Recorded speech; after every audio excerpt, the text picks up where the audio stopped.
Welcome to Father Matt's Bible Studies and Sermons podcast. My name is Matthew Mead. I'm the priest and rector at the Parish of Christ the Redeemer in Pelham, New York. In today's Bible study, we continue reading through the book of Job.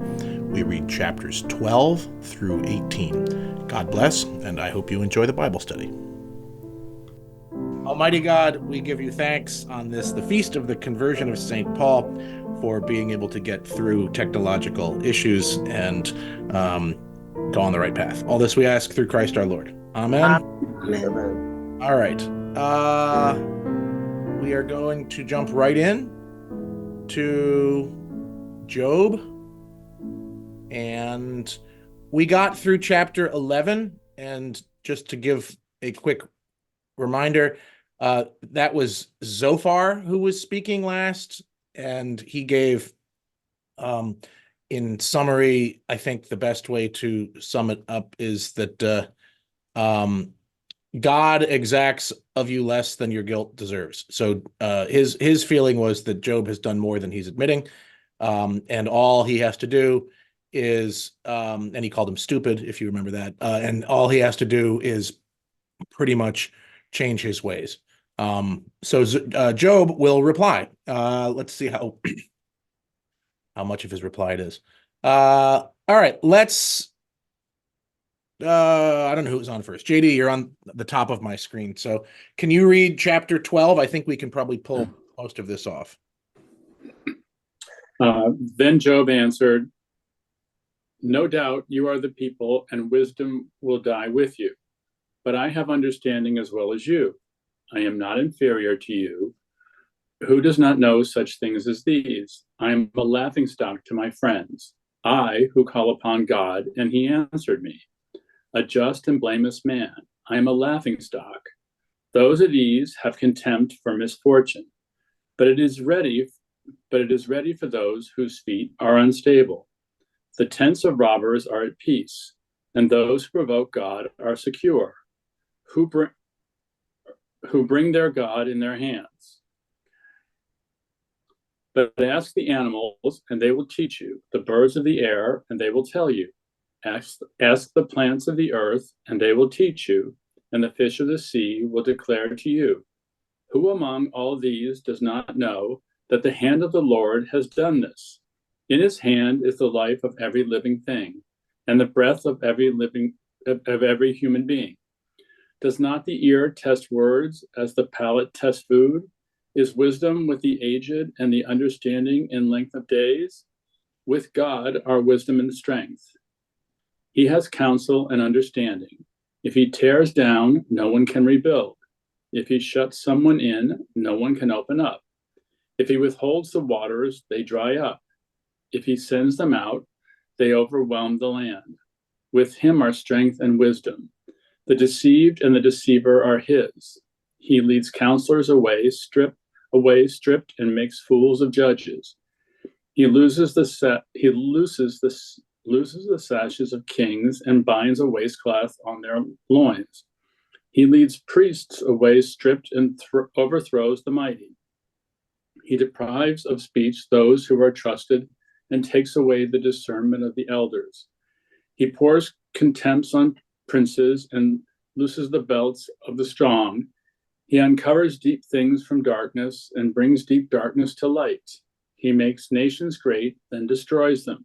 He enlarges nations, then leads them away. He strips understanding from the leaders of the earth and makes them wander in pathless waste. They grope in the dark without light. He makes them stagger like a drunkard. All right. Good. That's actually, I think, fairly straightforward. That's Job's initial reply. And I think that basically his point is that God is all powerful and does all these things. Is that fair? Is that what everybody else kind of thought? I will say that he does refer to himself here as he did call on God, and apparently God answered him. And he's a just and blameless man, but he's still a laughingstock. So, all right. Job 13. He keeps going. Etta, can you read? Let me see how long it is. Yeah, I guess we can do all of 13. Or do the first chunk of it. Just do the first till the next big obvious space. Okay. Look, my eye has seen all this, my ear has heard and understood it. What you know, I also know. I am not inferior to you, but I would speak to the Almighty, and I desire to argue my case with God. As for you, you whitewash with lies. All of you are worthless physicians. If you would only keep silent, that would be your wisdom. Hear now my reasoning, and listen to the pleading of my lips. Will you speak falsely for God and speak deceitfully for him? Will you show partiality towards him? Will you plead the case for God? Will it be well with you when he searches you out? Or can you deceive him as one person deceives another? He will surely rebuke you if in secret you show partiality. Will not his majesty terrify you and the dread of him fall upon you? Your maxims are proverbs of ashes. Your defenses are defenses of clay. Let me have silence and I will speak, and let come on me what may. I will take my flesh in my teeth and put my life in my hand. See, he will kill me. I have no hope, but I will defend my ways to his face. This will be my salvation, that the godless shall not come before him. Listen carefully to my words and let my declarations be in your ears. I have indeed prepared my case. I know that I shall be vindicated. Who is there who will contend with me? For then I would be silent and die. Okay. Thank you. This is mostly directed at his friends at the beginning of it. I think this sums up his feelings about his friends. As for you, you whitewash with lies. All of you are worthless physicians. If you would only keep silent. And remember, they did at the beginning, right? They started off with 7 days of silence. So they're not helping, is kind of what he's saying. And then he switches gears, and this is still about his friends, but he switches gears and pretty much makes a demand that he gets a sort of a face-to-face confrontation with God. And he's got a case, right? And he believes that he will be vindicated. And again, his point is, I haven't done anything wrong, and so I want to get in front of God and have God tell me, nope, you didn't do anything wrong. This is just the way things are. I think that's a decent summary. Any thoughts on what Etta read? Okay. How much is left? Etta, can you finish this chunk off? Sure. Only grant 2 things to me, that I will not hide myself from your face. Withdraw your hand far from me, and do not let dread of you terrify me. Then call, and I will answer, or let me speak, and you reply to me. How many are my iniquities and my sins? Make me know my transgressions and my sin. Why do you hide your face and count me as your enemy? Will you frighten a wind-blown leaf and pursue dry chaff? For you write bitter things against me and make me reap the iniquities of my youth. You put my feet in the stocks and watch all my paths. You set a bound to the soles of my feet. One wastes away like a rotten thing, like a garment that is moth-eaten. Okay, thank you.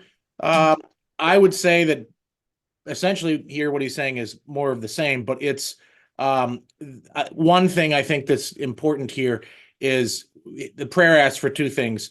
One, that God will reveal himself to Job. 1, and 2, that when he calls, he will not be terrified, right? That by the majesty of God, because God is he recognizes God is so great, that it's not and we ran into this earlier. It's not they're not on equal footing, right? It's not a fair conversation in that sense. But he still wants to present his case before God, and he's accusing God of hiding from him. Any thoughts on that? He sounds like he's getting mad now. One, he had it done to him. Now he's like pissed off. Now I want to talk to you. Get over here, look at me in the eye, and tell me what I did. That's what it sounds like to me. He's getting madder. I think that's fair. Yeah. I mean, one of the things about Job is the whole book, but Job in particular, is he's the classic biblical version of complaining to God and being upset about his situation. And the other thing about Job is that he's got not particularly helpful friends that are not making it any better. So he's kind of stuck between a rock and a hard place. On the one hand, he's complaining to God, and on the other hand, he's also mad at his friends too, right? So I think that's fair. Go through the 5 stages of grief then? You know, denial, anger, you know, that whole thing. Is he going to go through all those stages? It seems like. We'll see. He's certainly Except- denied that he did anything wrong. But again, remember the beginning of the book, when we started, God said he's blameless. Like, it started with this. So it's not so much denial, I think. I think it's more that Job is correct. He hasn't done anything wrong. And so because of that, his anger is righteous in that sense. He's correct, right? But is he going to get to accept? Well, we'll see how it ends. So let me ask a question. Where does the statement, the patience of Job, where does that come from? Because I haven't seen it yet. In other words, I mean, I know he's asking questions and this type of thing, but I'm kind of missing the patience. It comes from people that probably haven't read Job. Okay. You know, or maybe they have, but it's, I think the patience side of things is less what Job says and more the fact that he, Going through all these stages. well, that he continues to press his case. He's he's patient only in that he never gets around to doing what he never curses God. He never so that's where the patience is, if that makes sense, I think. Lisa, you've got your hand. Well, also, you have to remember what was taken from him and how terrible his trial is. The things that were visited on Job are massive. He suffered the loss of even his children and, everything he owned. And then to leave it to the last thing where he's sitting, he was so disfigured from his illness that his friends were speechless when they saw him. I mean, they didn't talk for days. They couldn't even believe the situation that he was in. So when I think of the patience of Job, it's that he went through all of that. It's when the friends came and started to really poke at the thing that was the issue, which is his religious pride, but understandably why he had religious pride. But that's the hardest thing to be taken away from him. And so I just, like I said, I think, he's not just complaining. I mean, after what he lost, it's kind of understandable. And then to have friends come and say, well, it must have been something that you did. That's why you're getting punished. So that's just my 2 cents.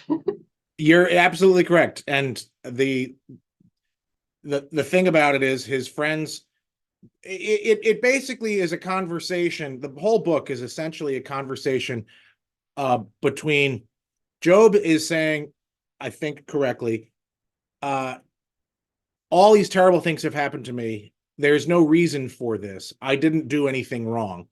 And he's mad because he feels like he should be told what he did to deserve all this. His friends pretty much keep saying, well, you've obviously done something, so stop complaining and just admit that you've done something wrong and admit what it was. And yeah, I think you're absolutely right. It's if any of us were in this situation, I think we'd probably be pretty upset too. All right, let's see. How long is this chapter? All right, it's readable. Lisa, you're assuming can you read chapter 14? Yes, I can see it. So a mortal born of woman, few of days and full of trouble, comes up like a flower and withers, flees like a shadow and does not last. Do you fix your eyes on such a one? Do you bring me into judgment with you? Who can bring a clean thing out of an unclean? No one can, since their days are determined and the number of their months is known to you. And you have appointed the bounds that they cannot pass. Look away from them and desist, that they may enjoy like laborers their days. For there is hope for a tree, if it is cut down, that it will sprout again, and that its shoots will not cease. though its roots grow old in the earth and its stump dies in the ground, yet at the scent of water it will bud and put forth branches like a young plant. But mortals die and are laid low, humans expire, and where are they? As waters fail from a lake and as rivers waste away and dries up, so mortals lie down and do not rise again. Until the heavens are no more, they will not awake or be roused out of their sleep. Or that you would hide me in Sheol, that you would conceal me until your wrath is past, that you would appoint me a set time and remember me. If mortals die, will they live again? All the days of my service I would wait until my release should come. You would call, I would answer you. You would long for the work of your hands. For then you would not number my steps. You would not keep watch over my sin. My transgression would be sealed up in a bag, and you would cover over my iniquity. But the mountains fall and crumbles away, and the rock is removed from its place. The waters wear away the stones. The torrents wash away the soil of the earth. So you destroy the hope of mortals. You prevail forever against them, and they pass away. You change their countenance and send them away. Their children come to honor, and they do not know it. They are brought low, and it goes unnoticed. They feel only the pain of their own bodies and mourn only for themselves. Okay, thank you. So this is still Job talking for the third chapter in a row. And I think that the summary of this would be that unlike things like a tree, which he gives a nice example of, you only get one shot at life. And so if it's, and when it's not fair, which is what his is, then that's it. Like you only get one shot, and people will die, and that's that. And I think that's pretty much the summary of what he's saying. Maybe I'm missing something. Any thoughts on that section?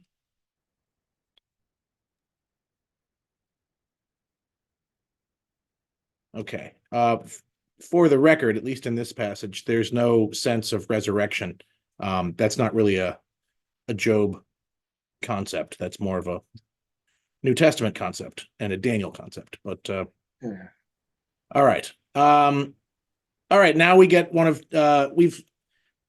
this is Job's first friend, and so we circle back, and now the friends are going to each respond for a second time, and Job will respond to each of them as well. Patrice, can you read chapter 15? Let's just see how long it is before we jump into it. It's long. It's kind of long. Maybe we'll divide it in half. I don't know if there's anywhere to cut it in half, though. I'll just read it. We'll see what happens. Okay. Then Eliphaz the Temanite answered, should the wise answer with windy knowledge and fill themselves with the east wind? Should they argue in unprofitable talk or in words that can do no good? But you are doing away with the fear of God and hindering meditation before God. For your iniquity teaches your mouth, and you choose the tongue of the crafty. Your own mouth condemns you, not I. Your own lips testify against you. Are you the firstborn of the human race? Were you brought forth before the hills? Have you listened in the counsel of God? And do you limit wisdom to yourself? What do you know that we do not know? What do you understand that is not clear to us? The gray-haired and the aged are on our side, those older than your father. Are the consolations of God too small for you? Or the word that deals gently with you? Why does your heart carry you away? And why do your eyes flash? So that you turn your spirit against God and let such words go out of your mouth. What are mortals that they can be clean? Or those born of women that they can be righteous? God puts no trust even in his holy ones, and the heavens are not clean in his sight. How much less one who is abominable and corrupt, one who drinks iniquity like water? I will show you, listen to me, what I have seen I will declare. What sages have told and their ancestors have not hidden, to whom alone the land was given and no stranger passed among them. The wicked writhe in pain all their days, through all the years that are laid up for their ruthless. Terrifying sounds are in their ears. In prosperity, the destroyer will come upon them. They despair of returning from darkness, and they are destined for the sword. They wander abroad for bread, saying, "Where is it?" They know that a day of darkness is ready at hand. Distress and anguish terrify them. They prevail against them like a king prepared for battle. Because they stretched out their hands against God and bid defiance to the Almighty, running stubbornly against him with a thickly bossed shield, because they have covered their faces with their fat and gathered fat upon their loins. They will live in desolate cities, in houses that no one should inhabit, houses destined to become heaps of rooms. They will not be rich, and their wealth will not endure, nor will they strike root in the earth. They will not escape from darkness. The flame will dry up their shoots, and their blossom will be swept away by the wind. Let them not trust in emptiness, deceiving themselves, for emptiness will be their recompense. It will be paid in full before their time, and their branch will not be green. They will shake off their unripe grape like the vine, and cast all their blossoms like the olive tree. For the company of the godless is barren, and fire consumes the tents of bribery. They conceive mischief and bring forth evil, and their belly prepares deceit. Great. Okay.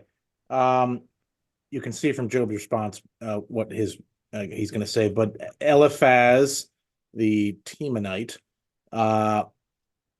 essentially says part of your you should not be saying what you're saying about God and yelling at God and being angry.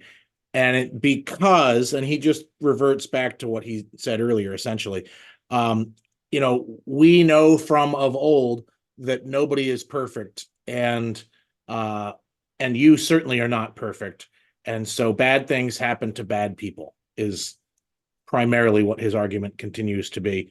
But I think it's couched in the argument that everybody is bad. So bad things happen to everybody.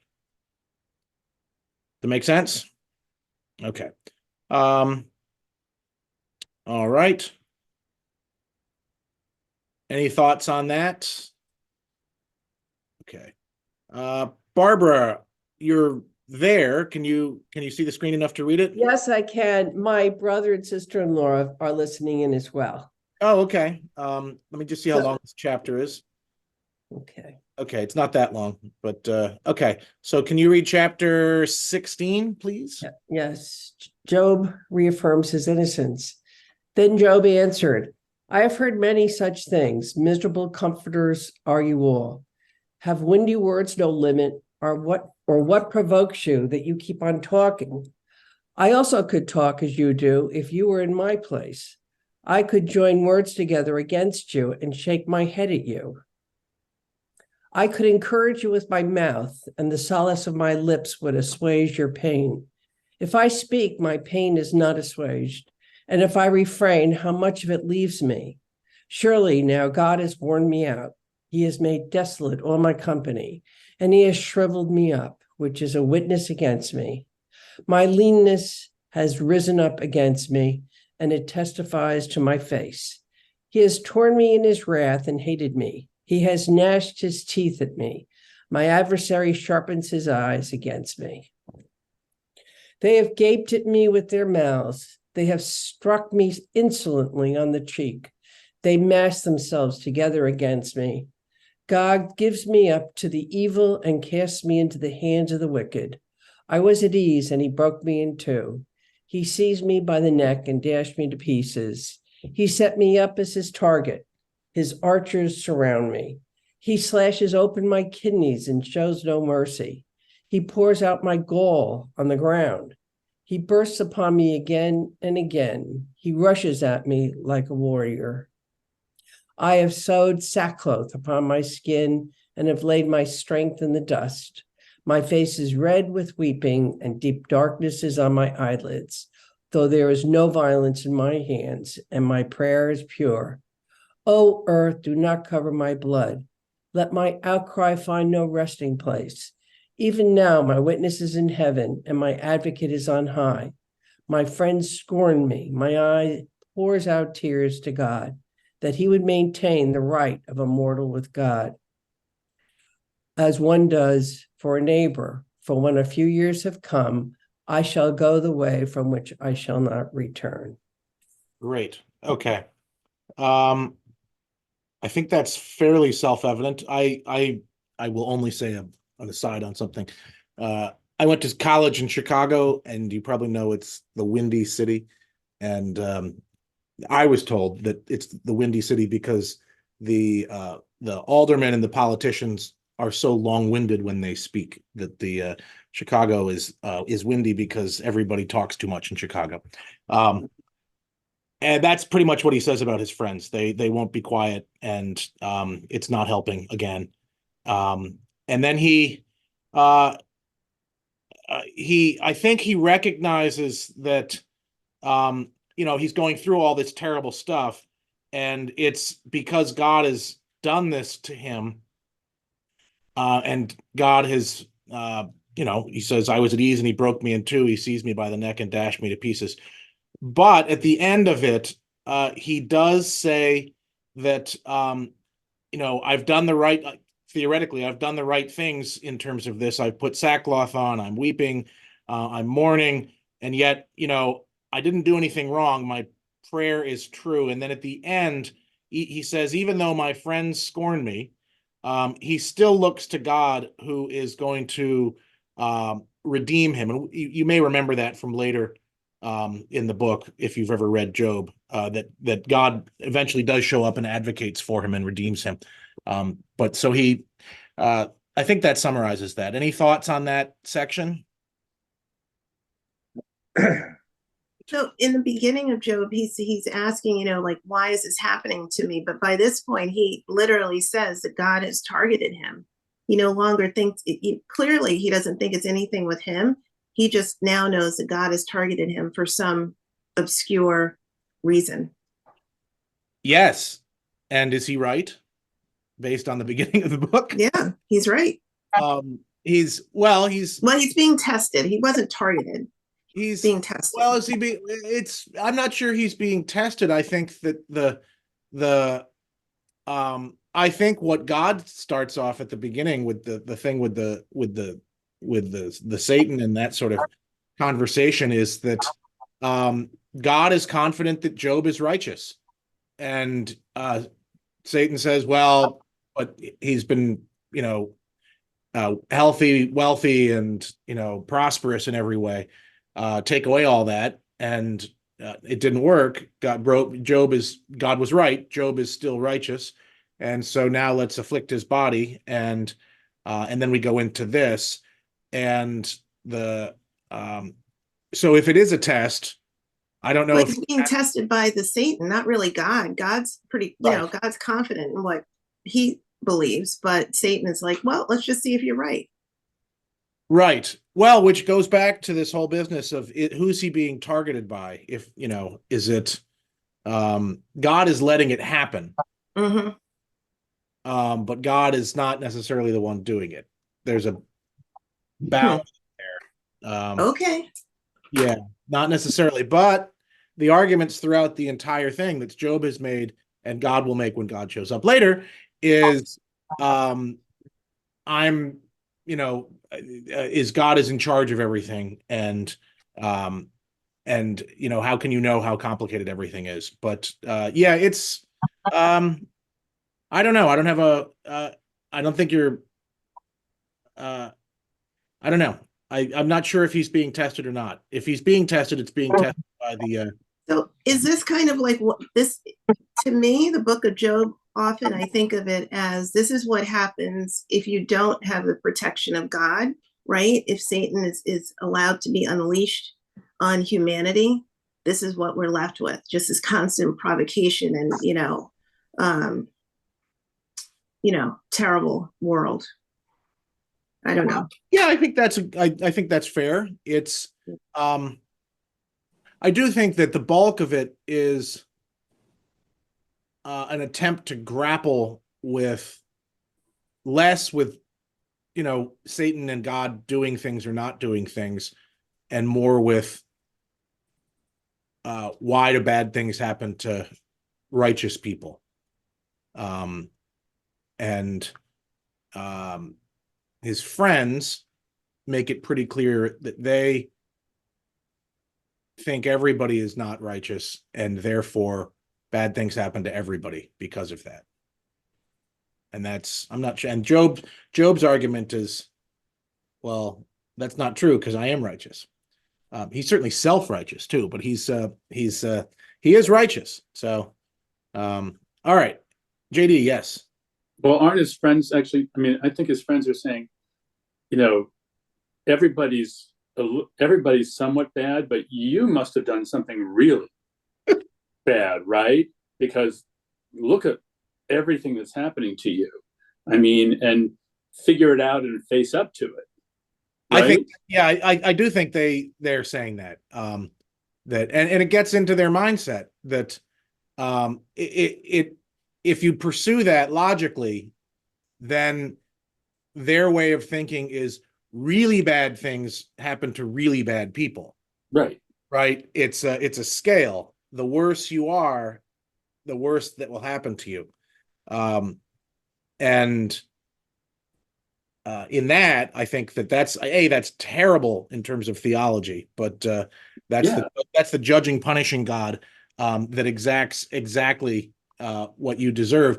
And one of them said earlier, I think it was Eliphaz, it may have been the one before that, that Bildad the Shuhite, or whichever one it was, that you're getting off easy. Whatever you did is so bad.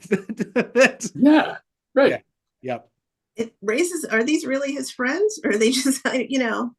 My, They're not very helpful. my favorite verse is he calls them miserable comforters, Right. which is hysterical about his friends. Yeah. But I have a question I just wanted to just ask. You just had on that the last verse of the Yeah. what Job's saying. So when Job says, "For when a few years have come, I shall go I shall go the way from which I shall not return." Is he? I mean, this might be a whole other thing, but I mean, is he saying that after time has passed from this particular trial, I hopefully will never have to come back to this horrible situation that I'm in? Or is he saying that he's never coming back to the way he felt, about the Lord? I Yeah. I think, and I could be wrong, I'm going to die.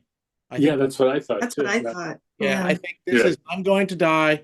Regardless of how long this is, even if I live a long life, at the end of the day, it's just a few years, because he was going on earlier about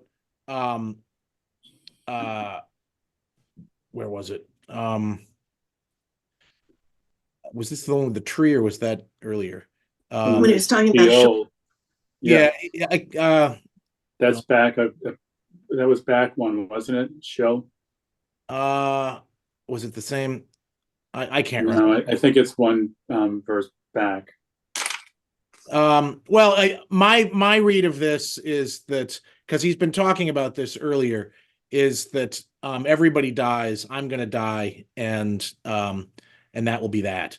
That's my feeling, because he was talking about that earlier. So I don't know. Yeah. That I don't know. I mean, it's don't take my word for it. Like, there's because lots. he says earlier, mortals lie down and do not rise again. Was that in Right. this chapter? That's in chapter 14, like around 12, verse 12. Yeah, he was talking. That was when he was talking about the tree, right? The tree, a Yep. tree. Right. There's hope for a back tree life, if but it's people cut down, that it will sprout again. Yeah, Yeah, but people are not like a tree. People will. right. Yeah, that's my feeling. Is that he's basically saying, I'm going to die at some point, and it's all. So there you go. Okay. Charlotte, have you read yet? Not yet. Okay. You read 17. Okay. My spirit is broken. My days are extinct. The grave is ready for me. Surely there are mockers around me, and my eye dwells on their provocation. Lay down a pledge for me with yourself. Who is there who will give surety for me? Since you have closed their minds to understanding, therefore you will not let them triumph. Those who denounce friends for reward, the eyes of their children will fail. He has made me a byword of the peoples, and I am one before whom people spit. My eye has grown dim from grief, and all my members are like a shadow. The upright are appalled at this, and the innocent stir themselves up against the godless, yet the righteous hold to their way. And they have clean hands. They who have clean hands grow stronger and stronger. But you come back now, all of you, and I shall not find a sensible person among you. My days are past. My plans are broken off, the desires of my heart. They make night into day. The light, they say, is near to the darkness. If I look for Sheol as my house, if I spread my couch in darkness, if I say to the pit, you are my father, and to the worm, my mother, or my sister, where then is my hope? Who will see my hope? Who will go down to the bars of Sheol? Shall we descend together into the dust? Okay.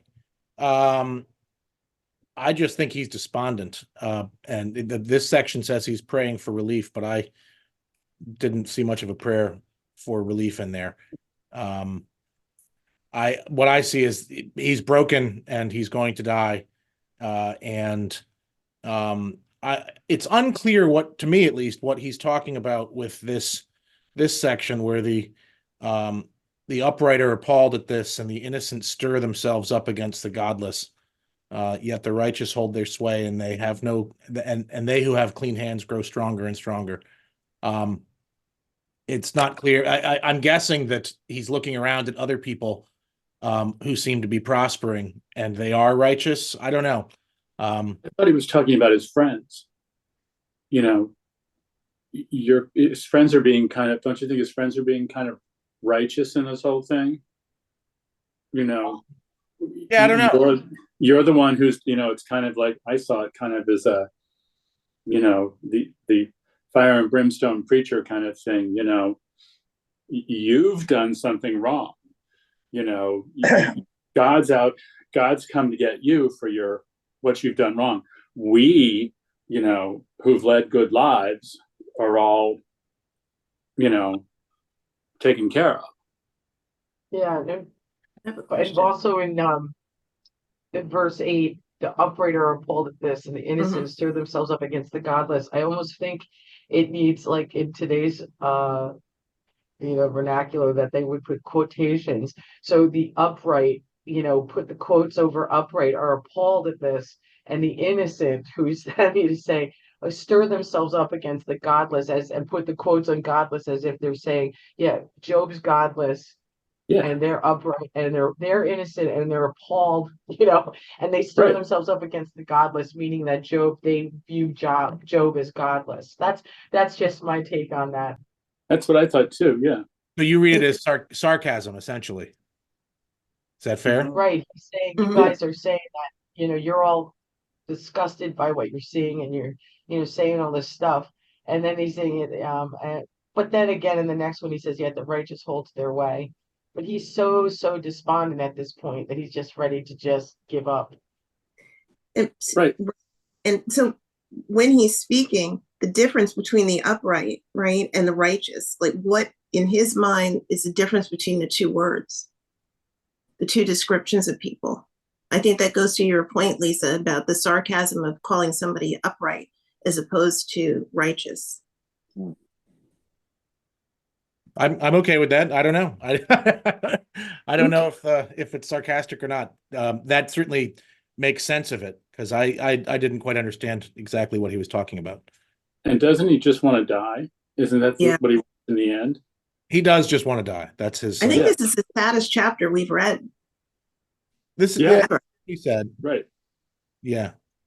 And he's hopeless, right? Where's my hope? Yeah. All right. Jim, you haven't read. Let's do chapter 18 and wind it down with that. Yeah, okay. Hold on one sec. All right, go for it. Okay. Bildad speaks. God punishes the wicked. Then Bildad the Shuhite answered, how long will you hunt for words? Consider, and then we shall speak. Why are we counted as cattle? Why are we stupid in your sight? You who tear yourself in your anger, shall the earth be forsaken because of you, or the rock be removed out of its place? Surely the light of the wicked is put out, and the flame of their fire does not shine. The light is dark in their tent, and the lamp above them is put out. Their strong steps are shortened, and their own schemes throw them down. And they are thrust into a net by their own feet, and they walk into a pitfall. A trap seizes them by the heel. A snare lays hold of them. A rope is hid for them in the ground. A trap for them in the path. Terrors frighten them on every side and chase them at their heels. Their strength is consumed by hunger, and calamity is ready for their stumbling. By disease, their skin is consumed. The firstborn of death consumes their limbs. They are torn from the tent in which they thrusted and are brought to the king of terrors. In their tents, nothing remains. Sulfur is scattered upon their habitations. Their roots dry up beneath, and their branches wither above. Their memory perishes from the earth, and they have no name in the streets. They are thrust from light into darkness and driven out of the world. They have no offspring or descendant among their people, and no survivor where they used to live. They of the West are appalled at their fate, and horror seizes those of the East. Surely such are the dwellings of the ungodly. Such is the place of those who do not know God. Okay, great. This last verse and I'd say about from here, the wicked. Obviously, he's talking about wicked people. This is the fate of wicked people throughout all of this. Ergo, Job is wicked, right? That's, I think, what he's pretty much saying to them, to Job. Any thoughts on that? All right. We will stop here. What chapter did we get to? We got up to 19. Up to the beginning of 19. Okay, so let me stop my share. Next week, we will continue with chapter 19. And any final thoughts on what we read today? All right. The book continues. The pattern is each of the three friends says something, and then Job replies. So and then that happens 3 times basically. So we're in round 2 of the Job versus his friends fight.